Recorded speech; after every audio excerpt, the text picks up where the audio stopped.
உனக்கு என்ன பிரச்சனைன்னு சொல்லு. ஆனா லவ் இல்லைன்னு மட்டும் சொல்லாது. ஹே, உனக்கு ஒரு தடவை சொன்னா புரியாதா?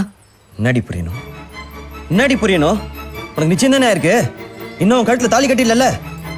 காவியாவும் விரல்ல மோதிரம் தான் மாட்டிருக்கான். அது ஈஸியா கழட்டிடலாம். ஆனா அவன் மனசுல இருக்கத என் கல்யாணம் அடுத்த மாசம் இல்ல, நாளைக்கு ரெஜிஸ்டர் ஆபீஸ்ல. காவியா விளையாடாத. நாளைக்கா? ஆமா, நாளைக்கு.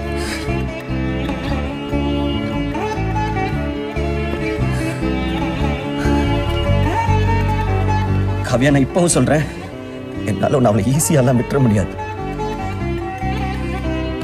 காவியா, கடைசியா கேட்கிறேன், உனக்கு என் மேல